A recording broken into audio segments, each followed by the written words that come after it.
Akhirnya kita sudah memasuki mid-season Daredevil Born Again. Dan sekarang kita akan membahas episode kelima. Berbeda dengan minggu sebelumnya, di tengah pekan ini kita mendapatkan dua episode langsung, yaitu episode kelima dan episode keenam. Dan sama seperti di awal season, kita akan membaginya menjadi dua konten. Dan ini dia pembahasan untuk episode kelima. Universe, let's talk about it.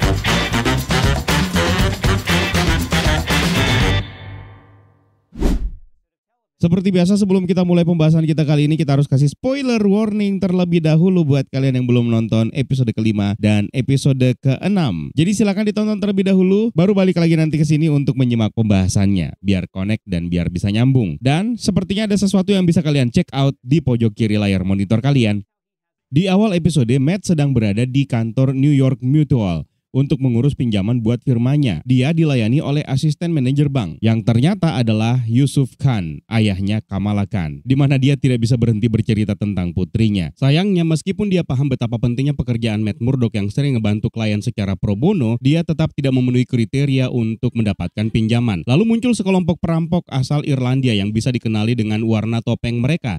Pemimpinnya adalah Green alias Devlin yang punya satu tujuan, yaitu ngerampok bank tersebut senilai 1,8 juta dolar Amerika. Sudah cukup untuk melunasi utang temennya, yaitu Luka. Jadi Luka ini punya utang sama Wilson Fisk. Matt Murdock yang sudah meninggalkan bank tersebut akhirnya menyadari dengan menggunakan sensitivitas indranya. Dia pun akhirnya langsung kembali menuju ke bank tersebut sambil memberitahu McDuffie untuk menghubungi 911 yang membuat pasukan polisi segera datang ke lokasi tersebut. Dia kemudian masuk ke bank dengan berpura-pura tidak tahu apa-apa tentang perampokan. Yusuf Khan bilang ke perampok tersebut kalau dia tidak bisa membuka brankas, sementara manajer bank baru datang beberapa jam kemudian. Di sini Matt Murdock kemudian menyarankan Yusuf Khan untuk mengulur waktu selama mungkin ketika dia berada di brankas. Tidak lama kemudian, Detektif Kim datang untuk menangani situasi sandera. Dia bernegosiasi dengan perampok dan akhirnya Detektif Kim meminta perampok untuk membebaskan dua sandera agar bisa meyakinkan mereka. Matt mendapatkan kesempatan untuk bisa bebas, namun dia memberikan kesempatan itu kepada satu sandera lainnya agar bisa pergi bersama dengan pasangannya dan biar dia bisa tetap tinggal di dalam untuk menyelamatkan keadaan. Yusuf Khan akhirnya beneran dipaksa untuk membuka brankas bersama dengan perampok bertopeng biru, sementara si topeng merah menjaga para sandera dan Devlin sibuk untuk mengurusi polisi di luar. Matt akhirnya berhasil menyusul Yusuf Khan di brankas dan melumpuhkan si biru setelah dia berpura-pura untuk ke toilet dengan diantarkan oleh si merah. Setelah menjatuhkan si biru, Matt Murdock berbicara melalui walkie-talkie dengan berpura-pura menjadi si biru. Sementara itu di luar bank, Detektif Kim terus berusaha untuk ngobrol bersama dengan Devin melalui jaringan telepon. Devlin meminta transportasi untuk kabur, tapi sebenarnya dia cuma mau main-main untuk menunggu anak buahnya beres merampok bank tersebut. Pas dia mengancam akan membunuh sandera kalau Detektif Kim tidak bisa membuat dia ketawa, Detektif Kim akhirnya menceritakan sebuah jokes yang sudah cukup untuk membuat Devlin diam untuk sementara. Matt Murdock dengan menggunakan kemampuannya bisa tahu tentang percakapan ini, dan Matt juga tahu kalau polisi akan memaksa masuk ke bank tanpa mempedulikan resiko dari para sandera. Dia pun mampu menggunakan kemampuannya untuk mendengarkan PIN di kunci brankas untuk menebak kombinasi nomornya, dan akhirnya berhasil. Dia dan Yusuf Khan buru-buru mencari kotak deposit yang sesuai dengan kuncinya si biru. Isinya ternyata sebuah berlian bercahaya senilai 1,8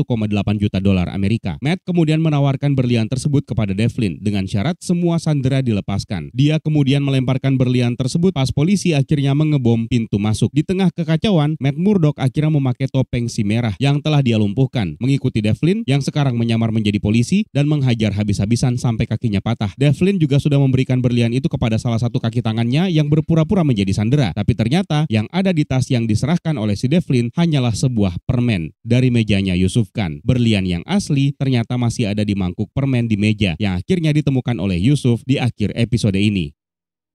Episode kali ini dibuka dengan suasana jalanan kota New York yang lagi merayakan Saint Patrick's Day. Kita bahkan bisa melihat parade Saint Patty yang bikin jalanan macet. Jadi Saint Patrick's Day ini adalah hari raya yang dirayakan setiap tanggal 17 Maret untuk memperingati Santo Patrick, pelindung Irlandia yang dikenal karena membawa agama Kristen ke Irlandia. Secara budaya, hari ini sering diasosiasikan dengan perayaan identitas Irlandia, baik itu parade, pakaian hijau, dan berbagai simbol lainnya. Episode ini berjudul With Interest, di mana Saint Patrick's Day Day menjadi elemen penting dalam plotnya. Matt Murdock pergi ke bank untuk mengajukan pinjaman bagi firma hukumnya, Murdock and McDuffie. Perayaan St. Patrick's Day ini digambarkan sebagai momen yang dimanfaatkan oleh para perampok. Mungkin karena suasana chaos atau berkurangnya kehadiran polisi di hari libur tersebut untuk melancarkan aksi mereka. Ada elemen budaya Irlandia yang dimunculkan, seperti misalnya aksen Irlandia yang digunakan oleh Charlie Cox yang memang sebenarnya memiliki keturunan Irlandia ketika dia berpura-pura berkomunikasi lewat walkie-talkie. Yang bikin episode ini menarik sebenarnya adalah formatnya yang klasik alias bisa dinikmati tanpa harus memikirkan plot besar dari serial ini, di mana kali ini format yang dipakai adalah perampokan bank. Di awal episode, kita kembali melihat Matt Murdock masih terus memainkan pecahan tanduk dari topeng Daredevil-nya. Ini merupakan simbol bahwa meskipun dia masih terus menjauh dari identitas Daredevil, kota ini sebenarnya masih membutuhkan dia sebagai pelindung. Lalu kemudian kita dikenalkan dengan Yusuf Khan, yang ternyata merupakan asisten manajer bank. Buat kalian yang belum tahu, dia ini adalah ayahnya Kamala Khan alias Miss Marvel yang tidak berhenti menceritakan tentang anaknya. Karakter ini diperankan oleh Mohan Kapoor yang sebelumnya muncul dalam serial Miss Marvel dan sempat muncul dalam film The Marvels. Di mejanya Yusuf Khan ada Funko Pop Miss Marvel yang menunjukkan betapa bangganya dia sama anaknya. Ini sepertinya merupakan merchandise yang sama seperti di dunia nyata. Yusuf Khan juga menyebut kalau Kamala sedang berada di California untuk ketemu dengan teman-temannya. Mungkin ini merujuk kepada Bruno yang lagi kuliah di Caltech. Kamala.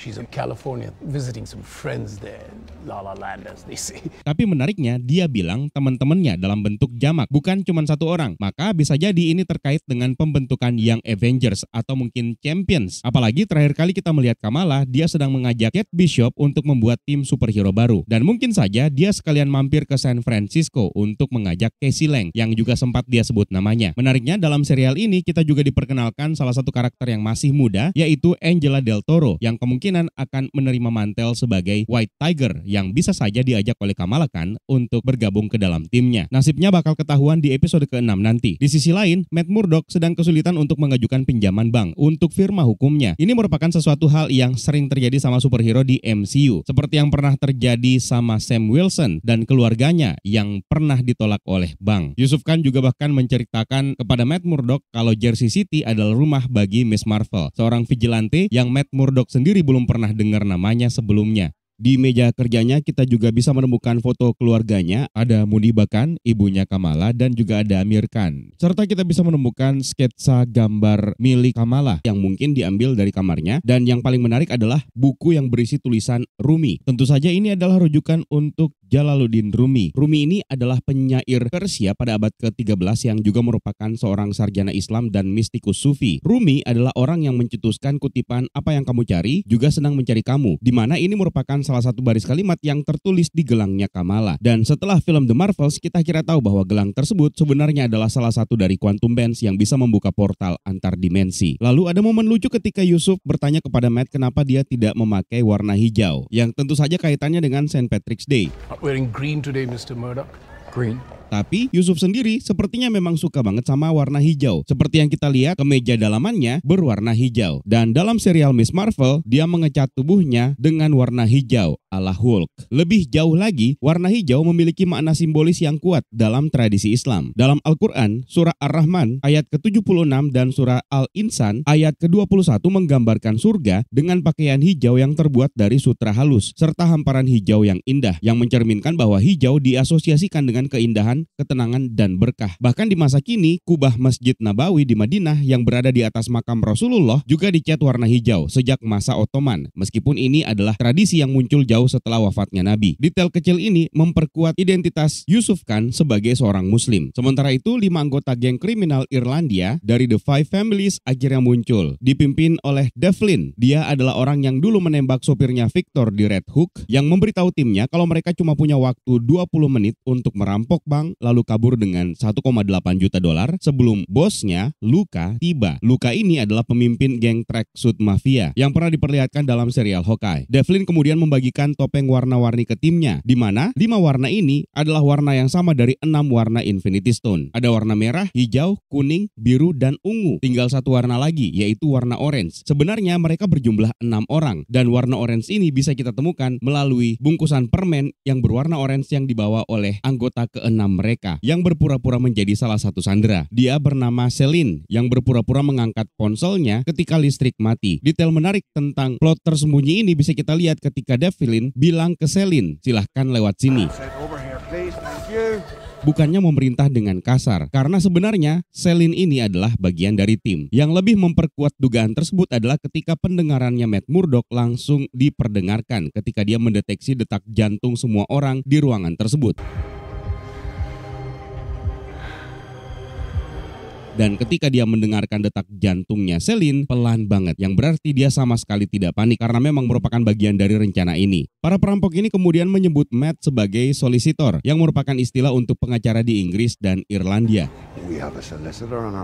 Waktu ditanya soal asal-usulnya dari Irlandia, Matt bilang dia nggak tahu karena dia dibesarkan di panti asuhan. Before the big swim, Mr. Smartass. I don't know. I was raised in an orphanage. A blind solicitor and hold for it, an orphan. Yang mana tentu saja ini nyambung ke latar belakangnya di serial Daredevil di Netflix, di mana dia dibesarkan oleh para biarawati setelah ayahnya meninggal. Sementara itu, Detektif Kim akhirnya muncul untuk mengambil alih situasi. Kita sebelumnya melihat karakter ini di episode pertama, ketika hadir dalam pesta perpisahan dengan Detektif Cherry. Dia berbicara dengan Devlin melalui saluran telepon dan setuju untuk menggunakan nama samaran yaitu Jesse James, yang mana ini merupakan referensi untuk perampok bank legendaris dari era Wild West yang dibunuh oleh Robert Ford. Sementara itu, Matt Murdock kemudian berpura-pura pergi ke toilet. Dia melepaskan dasinya dan melipat tongkatnya, serta bersiap-siap untuk bertarung. Tim song Daredevil pun akhirnya terputar, sebelum akhirnya hening dan menghilang begitu saja, yang memberikan kesan tegang ketika dia menyerang si perampok berwarna merah. Dalam adegan ini, efek suara sangat penting. Kenapa dihilangkan? Karena Matt Murdock sebenarnya harus meredam suara agar tidak menarik perhatian perampok lain. Bahkan dia mencegah senapan yang nyaris jatuh dan berhasil menangkapnya tepat waktu. Matt Murdock pun akhirnya mengambil topeng si perampok ini yang menandakan bahwa kini dia punya topeng merahnya sendiri yang tentu saja senada dengan warnanya Daredevil. Matt Murdock kemudian membuka kombinasi kunci brankas dengan menggunakan pendengarannya yang tajam yang sebenarnya pernah dilakukan oleh Matt Murdock dan Elektra ketika mencuri catatan Roxanne di season kedua, episode ke-6. Yusuf pun kemudian bertanya, sebenarnya kau ini pengacara macam apa? Matt Murdock pun akhirnya menjawab, What kind of a lawyer are you?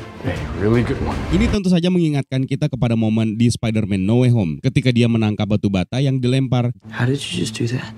I'm a really good lawyer. Sementara itu, Matt Murdock mencoba menenangkan Yusuf ketika mereka mencoba untuk membuka kotak deposit, di mana Matt Murdock mengatakan kamu pasti akan ketemu anakmu lagi. Terus dijawab sama Yusuf dengan mengatakan insya Allah, yang artinya jika Allah mengizinkan. Dan pas banget ketika Yusuf ngomong kayak gitu, kotak bernomor 407 akhirnya kebuka. Di dalamnya ada sebuah kantong perhiasan yang isinya batu berlian berwarna orange. Nomor 407 sendiri sepertinya merupakan Easter eggs yang mengarah kepada referensi komik Daredevil edisi ke-407. Tapi ini kalau dihitung dengan legacy numbering, di mana volume 1 sebelum direset jumlah isunya hanya sampai 380.